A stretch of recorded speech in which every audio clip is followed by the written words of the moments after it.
Thanks!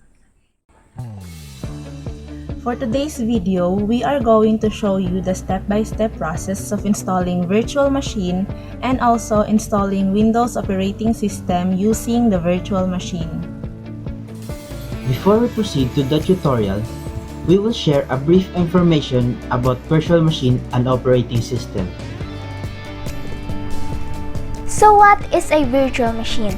A virtual machine is a compute resource that uses software instead of a physical computer to run programs and deploy apps.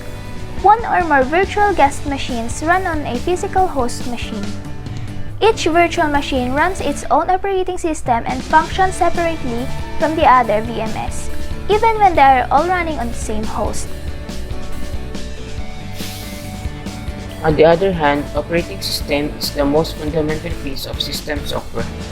All other software requires an operating system in place which will act as platform on which the other software can handle the operations that are common to different pieces of software running on the same system, allowing software to read and write to secondary storage devices such as hard drives.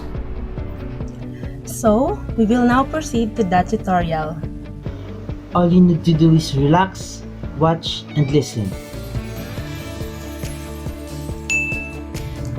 Before we start, make sure that you have already downloaded the application of virtual machine and the ISO file of the operating system that you are going to use. In our tutorial, we will be using the Windows 10. We provided the links that we use in case you still haven't downloaded yet the virtual machine in the Windows 10.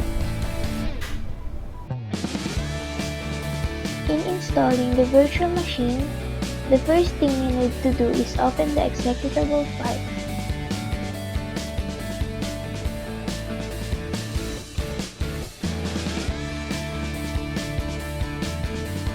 Just click the next,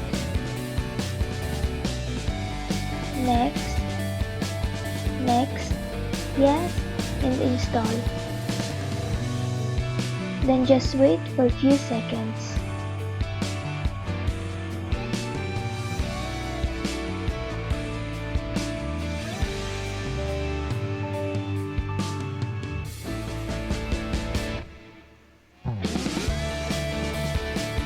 Check the box if you want to automatically start the virtual machine and then click the Finish button.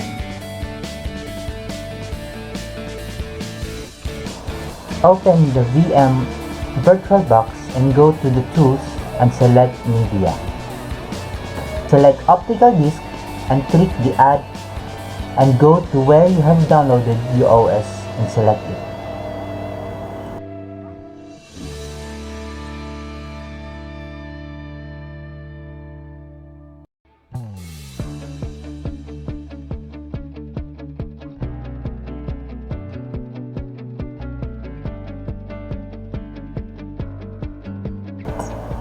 After that, go to Machine and click New to create your virtual machine.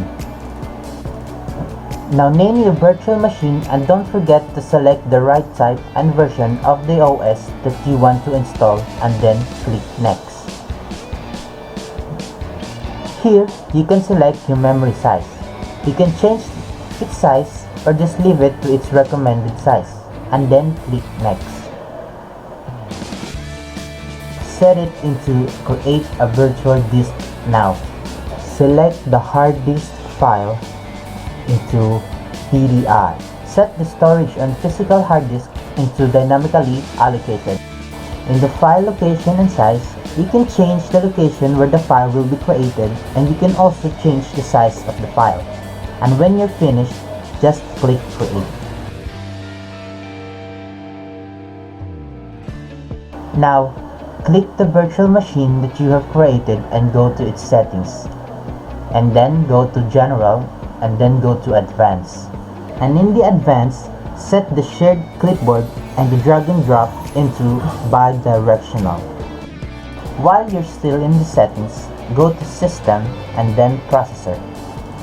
And here, you can increase the number of how many processor you want the VM or virtual machine will use.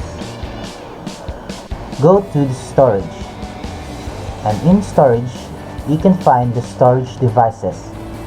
Now select the empty, and now in its attributes, click the little disk to select the ISO you want to use and then click OK. Now, click your VM and click Start. Wait for the Windows setup to load.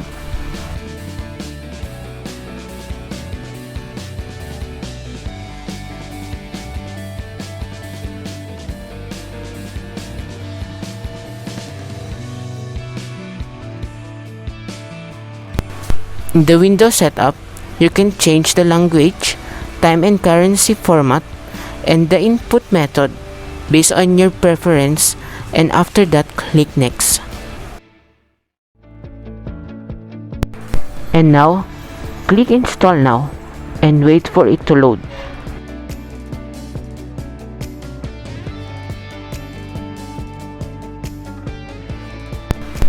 After it loads, Windows Setup will appear, and here you can select what version of the operating system you want to install and click Next.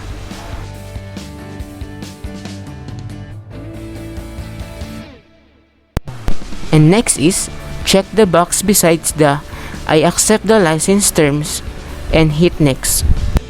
After that, select Custom for the type of installation. We use custom installation because we are going to install an operating system in the machine for the first time. After that, it's up to you if you want to partition your storage device, and you can also select where your operating system will be downloaded, and after that, click Next. Wait for the installation to be finished and wait for it to restart.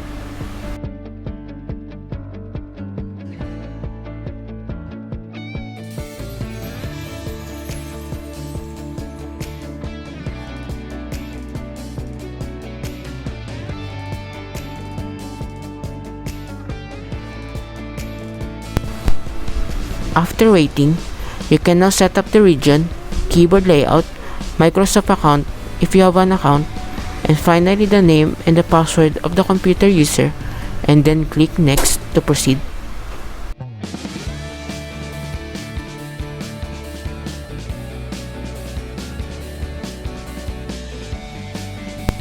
After that, set your privacy setting to your preference and click Accept. And the next step is you can either set Cortana or not. By the way, Cortana is a virtual assistant developed by Microsoft. Cortana performs tasks such as setting reminders and answering questions for the user. And Cortana is only available on Windows 10 operating system. After that, wait for a few minutes for it to finish.